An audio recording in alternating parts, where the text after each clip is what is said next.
I didn't walk into that company event looking for a fight. I walked in holding a contract binder that would have kept my department funded for the next 2 years. Not metaphorically, literally. Inside that binder was the final draft for a multi-year services agreement with Greystone Hospitality Group, one of the biggest regional operators in our space. The kind of client that doesn't just buy once. They become your case study, your referral engine, your "we're safe this quarter" insurance policy. And I was the reason they were even considering us. I'd been on that account for 9 months. I'd handled the messy onboarding questions. The "can your system do this" calls at 9:30 p.m. The last-minute custom workflow they wanted because their COO didn't like the default. I knew their internal politics, who hated who, and which executive needed a yes before he'd admit he wanted one. I wasn't just selling a product, I was translating our company into their language. So when my VP, Derek, told me this event was a relationship milestone and that Greystone's leadership would be there, I believed him. The event itself was one of those corporate things that pretends to be casual, while every detail is controlled. Hotel ballroom, step and repeat backdrop with our logo, a photographer roaming like a predator, looking for awkward moments, an open bar that HR would later pretend wasn't open, executive spouses wearing the kind of smiles that come from believing they belong there more than you do. I showed up early because that's what I do when something matters. I brought printed copies of the contract, a 1-page summary for the client, and a clean version of the implementation timeline that I'd already walked Greystone through twice. I'd even packed a backup USB drive because I'd been burned by the Wi-Fi is acting up before. I thought I was being professional. I didn't realize I was walking into a setup. Derek found me 10 minutes after I arrived. He moved like he owned airspace, handshakes, jokes, little pats on shoulders. He was dressed sharp enough to look effortless, but not sharp enough to look like he tried. That's a skill. He saw the binder tucked under my arm and nodded like we were in sync. Then he leaned in close, smile still on, and said, "Quick pivot tonight." I blinked. Pivot how? He gestured toward a side door where staff in black uniforms were moving trays through a service corridor. "We're short on hands. Catering slammed. I need you in the kitchen for the first hour. Just help with setup. Keep things flowing." I thought he was joking. I waited for the punchline. None came. I kept my voice low because the room was full of people who loved listening. "Derek, Greystone's executives are coming. I'm supposed to be..." He cut me off with the same smile. "They'll be fine.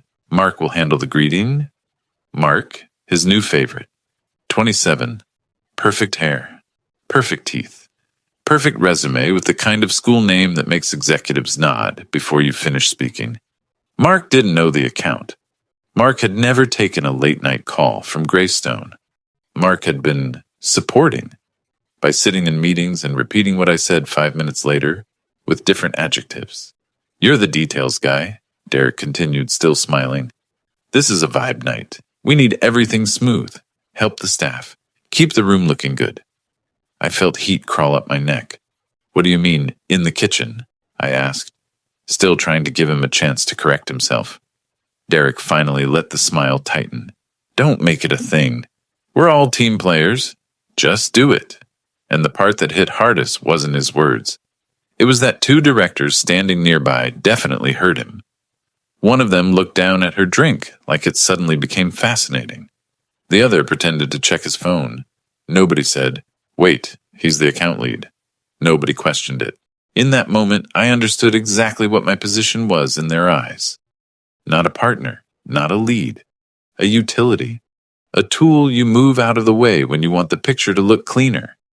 I could have refused. I could have said, "No, I'm not doing that," loud enough for half the ballroom to hear. I could have forced the confrontation right there. But I've worked with executives long enough to know how that movie ends. They don't lose. They rewrite. If I refused, I'd be difficult. If I pushed back, I'd be not aligned. If I made a scene, I'd be unprofessional. Derek would walk away, still smiling, and by Monday the story would already be written in HR language. So I swallowed it. I nodded once, and I walked toward the service corridor with my contract binder under my arm like I was carrying evidence. The kitchen area wasn't a real kitchen, more like a staging zone behind the ballroom. Stainless steel tables, warming trays, stacks of plates, servers moving fast like they'd trained for chaos. The catering manager looked at me with immediate suspicion. "Are you staff?" she asked. I hesitated, then said the truth in a way that sounded like a lie. "Not exactly. I'm helping." She gave me a look that said, "Whatever keeps you out of my way." Then she pointed. "Gloves, hairnet. Start with ice and water stations. We're behind." So there I was, senior account lead, wearing a hairnet, filling ice buckets while my VP's laughter floated through the wall, like music from another room. At first, I tried to focus on the task. Movement helps when your brain wants to spiral. I set up water stations, I carried trays, I kept my face neutral, but I couldn't stop listening. The service door to the ballroom swung open every few minutes, and I caught fragments. Derek's voice, louder than everyone else. Mark's voice, eager and polished. The clink of glasses, a wave of applause. Then I heard something that made my stomach tighten. Mark said, clear as day, "And I'll be your primary point of contact going forward. We're excited to bring Greystone on board." Primary point of contact. Going forward. I froze with a tray in my hands. That wasn't a toast. That wasn't a casual comment. That was a transfer. I set the tray down slowly and walked closer to the cracked door without making it obvious. I didn't want to look like I was spying. I just needed to confirm what I already felt. Through the narrow opening, I could see part of the ballroom. Derek and Mark were near the Greystone table. The Greystone CFO, Dana Coyle, sharp eyes, no wasted expressions, was smiling politely, the way people smile when they're listening but already filing information away. And Mark was holding my implementation timeline printout, the one I'd brought. He was pointing to it like it was his work. Derek clinked his glass and said, "Mark has been leading this effort internally. He'll make sure everything is seamless." Leading, I felt something in me shift. Not anger exactly. Something colder. Because it wasn't just about humiliation anymore. It was about control of the account. They hadn't put me in the kitchen because they needed help. They put me in the kitchen so I wouldn't be in the room when credit was reassigned. I stepped back before anyone could notice me standing there. I went to the corner of the service area, pulled out my phone, and opened my email. The Greystone contract thread was there, right where it should have been. Until it wasn't. I refreshed. Still there. Then, one by one, new messages loaded, and my access vanished. Not an error message, not a dramatic lockout, just a quiet removal of my name from the distribution list. The kind of change that looks administrative until you understand what it means. I stared at the screen and thought, okay, if they wanted to rewrite the story, I could play that game too. Because while Derek was busy staging his perfect night, there was something he didn't know about that contract binder I'd brought. And for the first time since he'd told me to help the catering team, I actually smiled. But that was just the beginning. Monday morning, I walked into the office like nothing had happened. That wasn't bravery. It was strategy. Because the kind of people who put you in the kitchen don't expect you to stay calm. They expect you to sulk, lash out, complain to HR, or, best case, quietly accept it and keep doing the work while they take the applause. I didn't do any of that. I got in early. Same as always. Coffee, laptop, inbox. I opened my calendar to check the week's Greystone calls, and, of course, half of them were gone. Not canceled, just missing. The invites that were still there had a new host, Mark, and my name was no longer required. It was optional, like a polite afterthought. I clicked into the Greystone contract email thread again, hoping it had been a temporary mistake. It wasn't. I wasn't blocked from my company email. I wasn't terminated. Nobody had done anything obvious. They'd simply removed me from the account the way you remove a tag from a spreadsheet. Quiet enough to deny if you complained. Clean enough to look deliberate if you knew what you were seeing. At 8:14 a.m., I got the first message. From HR. Subject line. Quick check-in. Short. Friendly. The kind of email that pretends it's about your well-being when it's actually about your compliance. Hey, do you have 10 minutes today? Just want to touch base after the event Friday. I stared at it for a moment, then checked who was CC'd. Nobody. That told me everything. This wasn't a documented conversation. This was a soft reset, where they try to get you to accept a new reality without writing it down. I replied, sure. 10:30 works. Then I did something I hadn't done in years. I opened a blank document and started writing down everything I remembered from Friday night, with timestamps. Not emotional. Not, I felt humiliated. Just facts. 6:12 p.m. Derek told me to work in the kitchen for the first hour. 6:25 p.m. I heard Mark tell Greystone he'd be primary contact going forward. 6:33 p.m. Derek said Mark had been leading this effort internally. 6:40 p.m. I refreshed the contract thread and saw I'd been removed. It felt obsessive, but it wasn't. It was how you survive when the story starts being rewritten without you. At 9:02 a.m., Derek called me. Not a Teams call, not an email, a phone call. That was his style when he wanted control. I answered calm. Morning. His voice was upbeat, like Friday had been a team-building exercise. Hey, great job at the event. Client loved it. I didn't correct him. I just listened. He continued. So, small structural change. We're going to have Mark be the external face on Greystone. You'll support. You're better behind the scenes. There it was. No apology. No explanation. Just a verdict. I asked one question. Is there an issue with my performance? He laughed softly, like that was a cute misunderstanding. No, it's optics. Greystone's executive team is old school. Mark has the look, the Polish. You know how it is. I did know how it was, and hearing him say it out loud felt worse than the kitchen assignment. Because now it wasn't, we needed help. Now it was, you're not the kind of person we want seen. I kept my voice neutral. So I'm no longer account lead. You're still critical, Derek said quickly. We need you. We just need you positioned correctly. Positioned like furniture. Okay, I said. Send me the updated responsibilities in writing so I'm aligned. A pause. Not long, but just long enough to show he didn't like that request. We'll get it to you, he said, and ended the call before I could say anything else. 2 minutes later, my Slack access changed. Not my whole Slack, just one channel. Yammers of Greystone delivery. It disappeared. Then a new channel appeared. Greystone support. I opened it. It had 3 people in it. Me, Mark, and a junior coordinator. No Derek, no leadership, no decision makers. Just the basement version of the project. I sat there for a moment, staring at my screen, and realized something uncomfortable. They weren't trying to manage me. They were trying to isolate me. If I wasn't on the main channel, I wouldn't see decisions being made. I wouldn't see promises being given to the client. I wouldn't see timelines being moved. And if things went wrong, I'd still be the easiest person to blame. At 10:30, I walked into HR. It was Marissa, HR business partner. Professional smile, soft voice, eyes that never stopped assessing. Thanks for coming, she said. How are you feeling after Friday?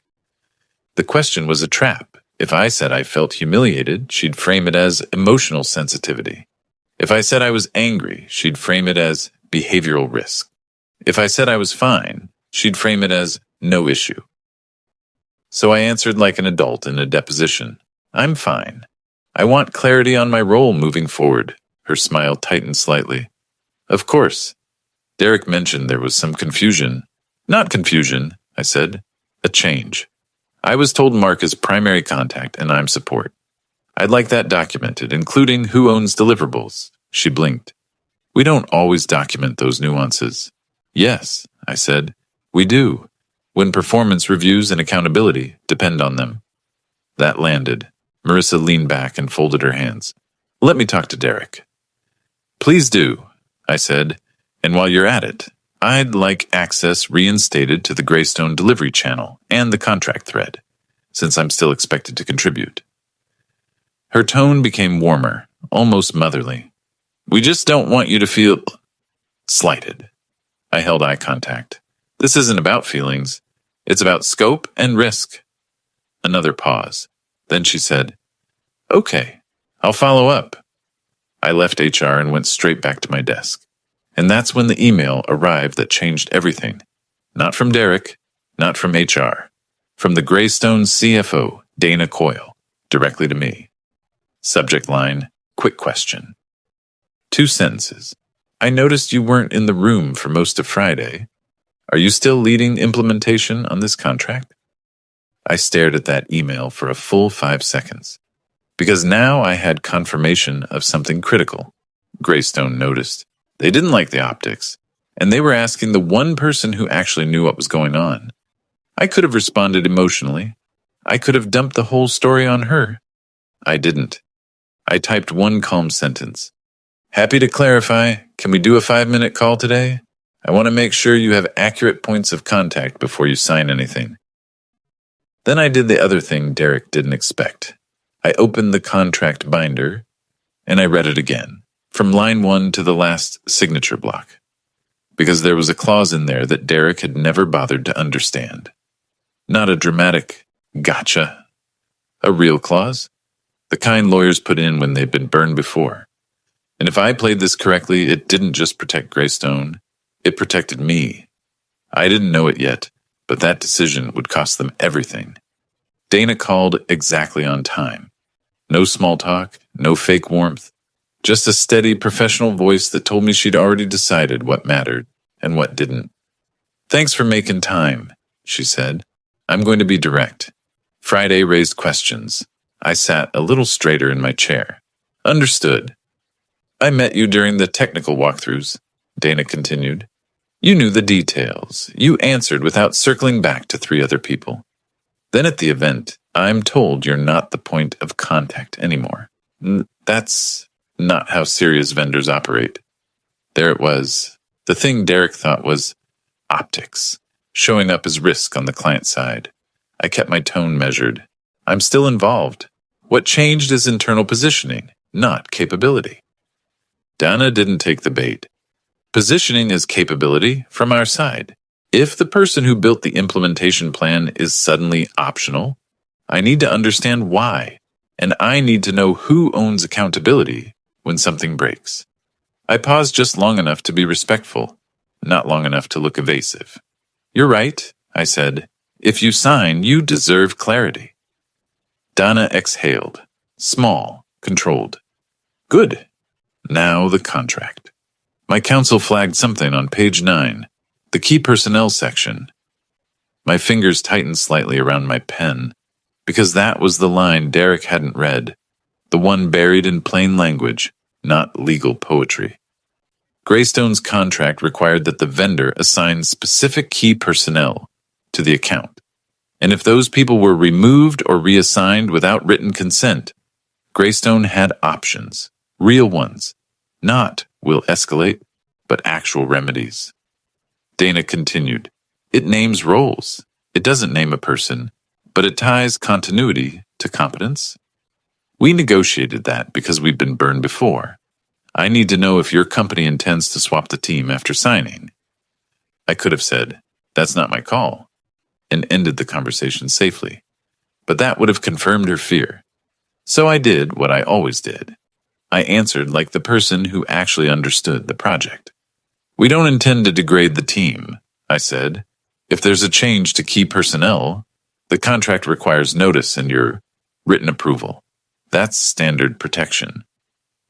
And will your leadership honor that? She asked. Or will they treat it like a checkbox? That question hit harder than it should have, because I already knew the answer. I chose precision over emotion. I can't speak for anyone's ego, I said, but I can speak for the agreement you're signing. That clause is enforceable. If you want, I'll ask our side to confirm in writing that the continuity terms remain intact. Dana was quiet for a second. Then, do that. And one more thing. Yes. Who should I call when we have a problem at 2 a.m.? She asked. Mark or you? I felt a twist in my stomach, not from fear, something closer to realization. This wasn't just about disrespect. This was about liability, about who would be blamed when the inevitable friction happened. I said the truth, carefully. If you need an answer fast, you call me. Dana's response was immediate, like she'd been waiting for me to say it. Then I need that reflected in the onboarding document and escalation tree. I'm not signing into a situation where the competent person is hidden behind optics.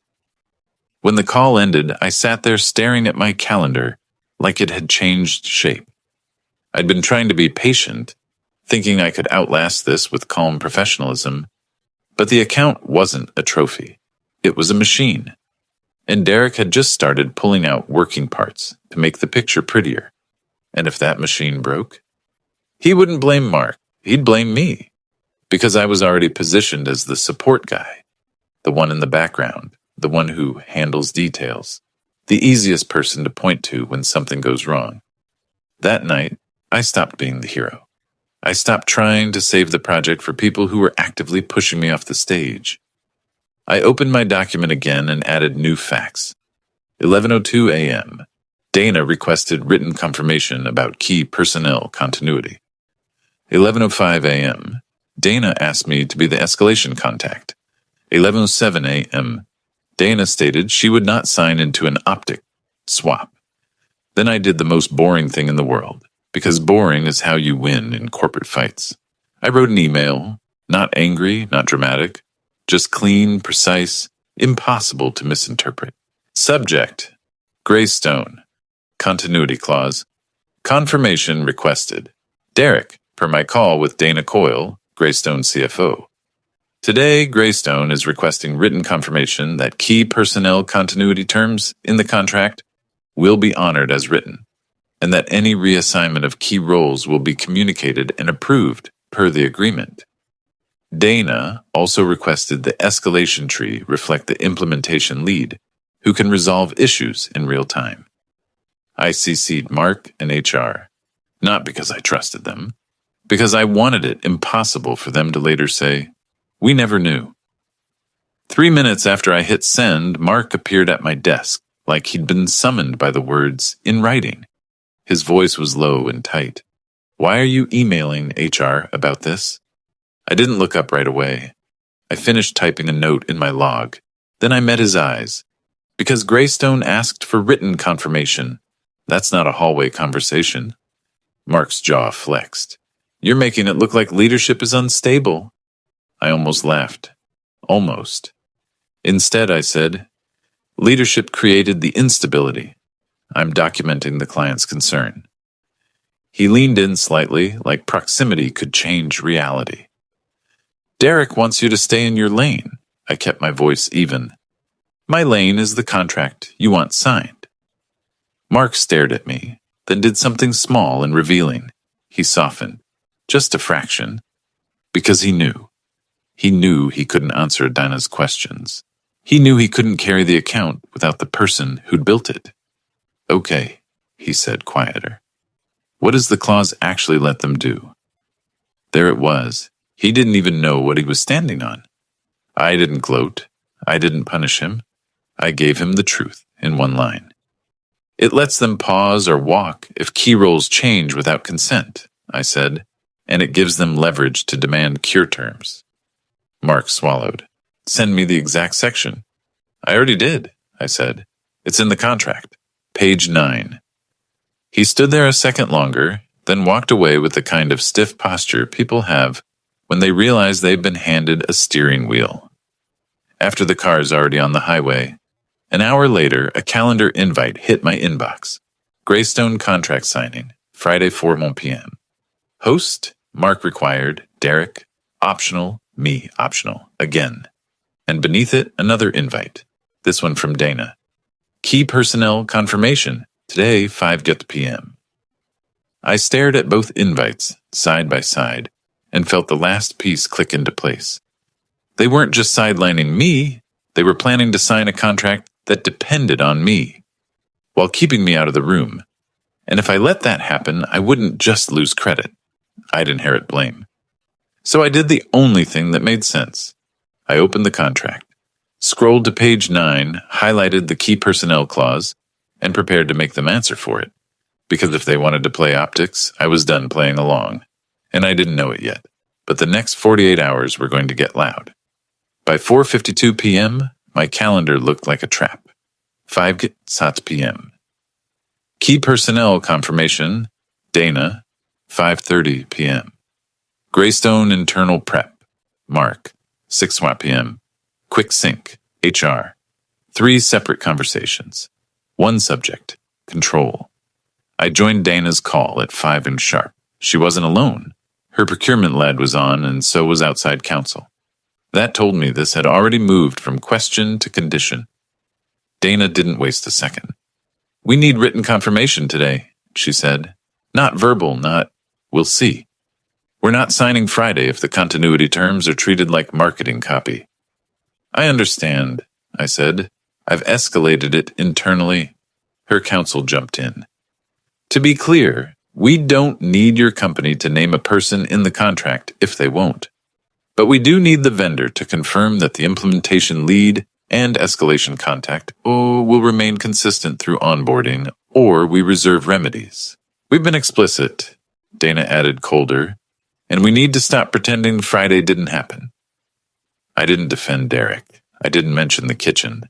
I kept it anchored to risk. "The contract language is there for this reason," I said. "I'm pushing for a written acknowledgement. I'll get you something either confirming continuity or a revised approach you can accept." Dana held the silence for half a beat. "Good," she said. "Because if your leadership tries to swap the team after signature, it will be a breach scenario from day one. We won't play that game." When the call ended, I didn't exhale. I moved. I forwarded Dana's request to legal and HR again. Same thread, same subject line. No emotion, just, "Greystone has made continuity confirmation a signing condition. Counsel is involved. Please advise by end of day." 2 minutes later, my phone rang. Derek. This time there was no fake warmth. "What are you doing?" he snapped. "I'm responding to the client," I said. "They asked for written confirmation."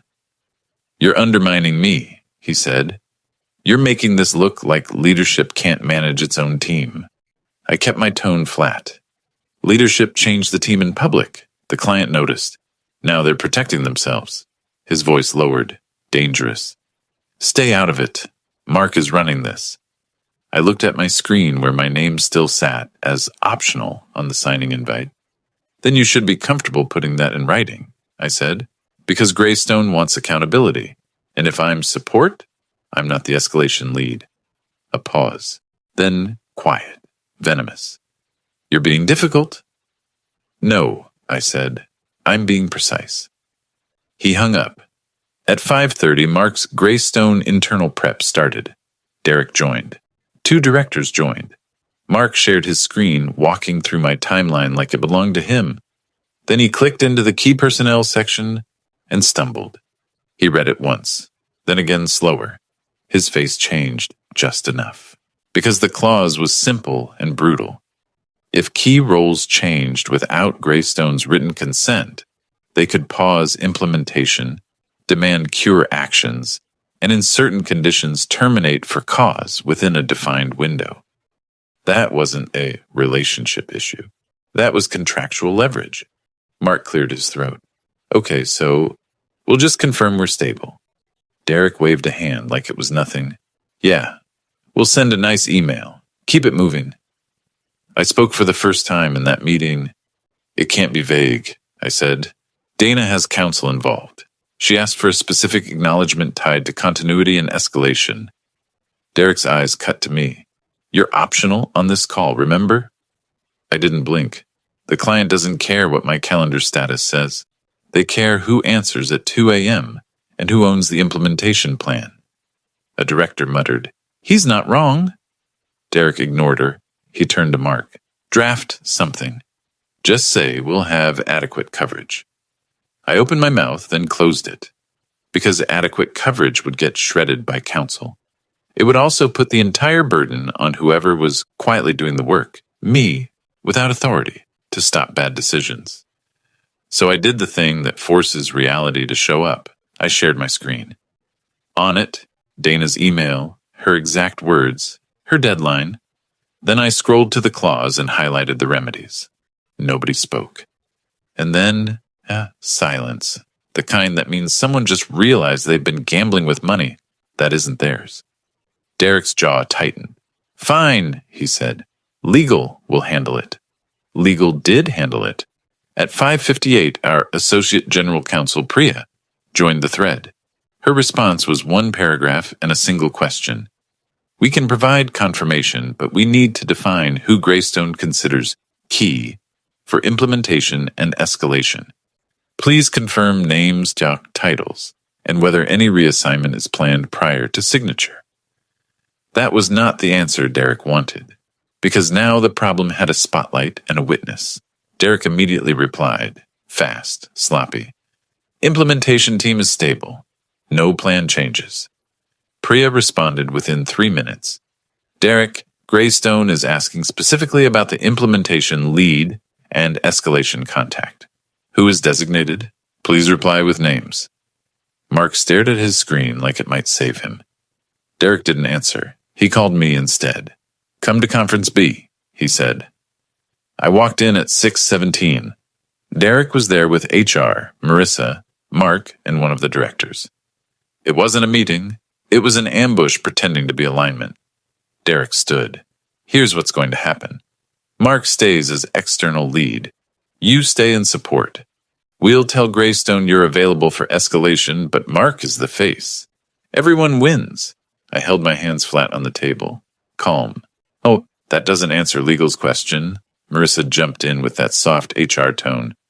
We're trying to avoid conflict. We want you to feel respected. This isn't about respect, I said. It's about liability. Derek leaned forward. You want to be the hero? Fine. You can be listed as escalation, but you're not running the account. I looked at him. If I'm escalation, I need authority. If I don't have authority, then you're naming me to absorb blame. Mark finally spoke, quieter. We can just say Alex is the technical escalation. I nodded once. That's acceptable, if it's true operationally. Derek's eyes narrowed. It will be true. No, I said. It will be true when it's documented. Access, decision rights, and scope. Otherwise, it's a lie in writing to a client, and Priya won't sign off. That line landed, not because of me, because of legal. Derek sat back, anger flashing in his face, then controlled again. What do you want? I didn't raise my voice. I want one of two options, I said. Either I'm reinstated as implementation lead with full access and authority, or the confirmation states Mark is lead, and I'm not the escalation contact. Choose one. But don't put my name on risk while pushing me out of decisions. Marissa opened her mouth, then closed it. Because HR understands one thing better than anyone. Paper trails. Derek stared at me for a long second, then said, You're forcing this. I'm clarifying it, I said. The client forced it. At 6:49, Priya sent another email. Without a clear designation of key personnel, I will not authorize the confirmation. Greystone Counsel will interpret vagueness against us. Please provide names by 8 p.m. That's when Derek lost control. He stood up so fast his chair scraped. Fine, he snapped. You want your name? You'll get it. I watched him type, furious, and hit send.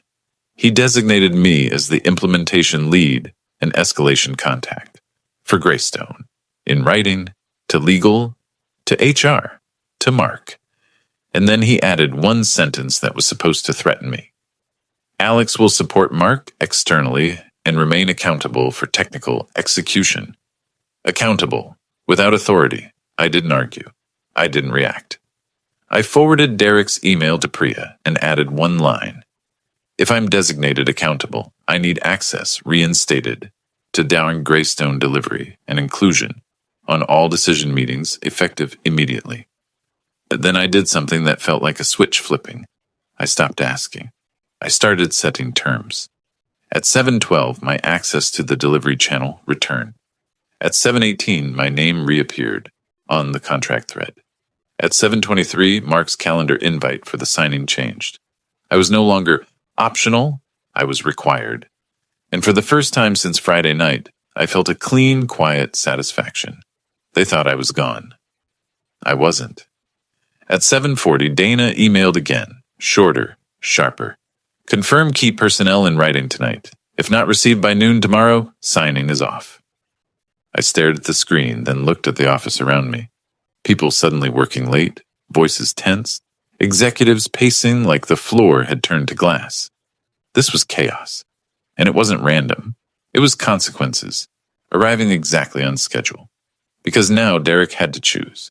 Keep control of his image, or keep the contract alive. And he had less than 12 hours to decide. By 8:06 p.m., Priya from legal had drafted the confirmation email. It wasn't long. It wasn't dramatic. It was the kind of writing that makes executives uncomfortable because it doesn't leave room for interpretation. It clearly named two roles. Implementation lead, Alex, me. Escalation contact, 24/7, Alex, me. And it stated in plain language that any change to those roles would be communicated and handled per the key personnel continuity terms in the agreement. Priya sent it to Derek for approval. He didn't respond. 9 minutes passed. Then 12. Then I saw something that told me Derek was still trying to win the optics game. Mark posted in Mauer Greystone delivery. FYI, for signing Friday, Derek wants Mark to present the relationship deck and introduce the account team. A harmless sentence on the surface, but it was an attempt to keep the spotlight even while legal was forcing the structure behind the scenes. I didn't fight Mark. I didn't fight Derek. I did what Donna had taught me by example. I anchored everything to accountability. I replied in the channel calmly. Mark can present. No issue. But we need the legal continuity confirmation sent tonight, or signing is at risk. Priya has draft ready, pending Derek approval. Then I DM'd Priya. If no response by 8:30, can we send with standard authority? Client deadline is firm. Priya's reply came back a minute later. I can send under legal authority if Derek is unresponsive, but I prefer written confirmation that leadership agrees. That's when I made my final move. Quiet, clean, impossible to twist. I forwarded Priya's draft to Derek and HR with one sentence. Greystone deadline is tonight. If you approve, reply approved by 8:25. If no response, legal will send to protect the contract. No emotion, no accusation, just a clock. At 8:23, Derek replied with one word, approved. Not thanks, not good work, not even send it, just approved, like he was signing a parking ticket. Priya sent the confirmation to Dana at 8:27, and then we waited. The next morning, my phone buzzed at 6:41 a.m., a short email from Dana. Subject, confirmed. Body, received, thank you. Signing remains scheduled. Please ensure escalation tree reflects this. That was the first full breath I'd taken in days, because that one email did more than keep the deal alive. It locked reality into writing. Now, if Derek tried to shove me back behind the scenes, it wasn't just office politics. It was a contractual risk, one Greystone had already said they'd act on. Friday came fast. The signing was at 4 p.m. over video. Cameras on, slides ready. Mark in his polished blazer, Derek in his executive posture.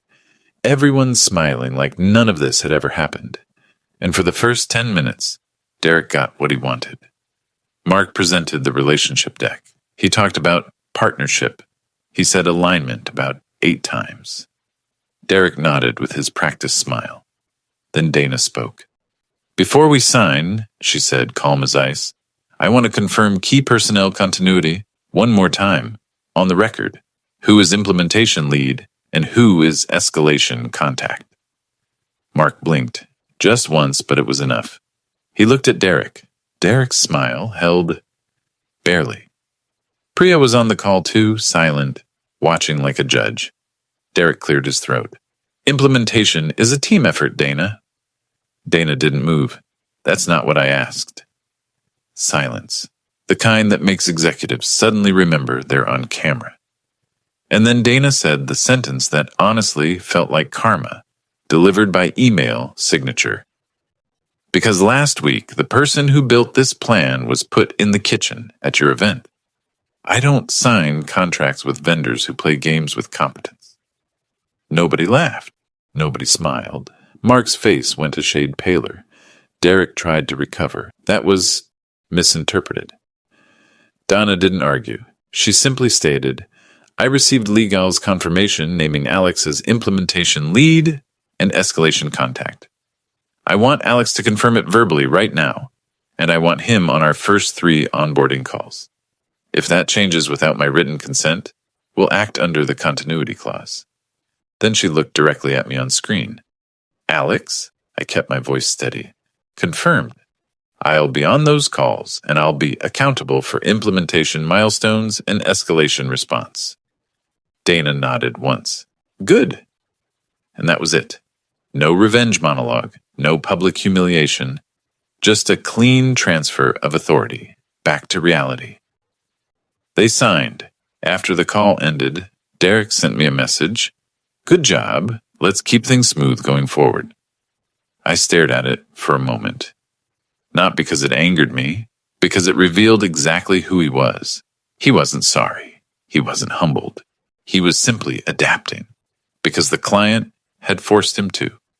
I replied with one line, happy to. I'll be keeping everything in writing. The next week, we started it onboarding. Greystone's team was demanding, but fair.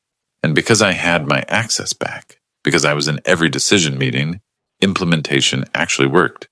But the most satisfying part wasn't operational. It was what happened internally.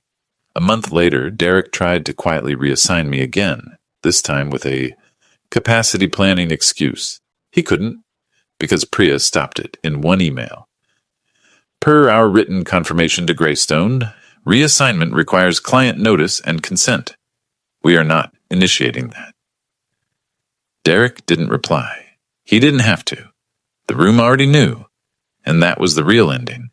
Not fireworks, not screaming. Peace. Because the moment my value became contractual, their politics stopped working on me.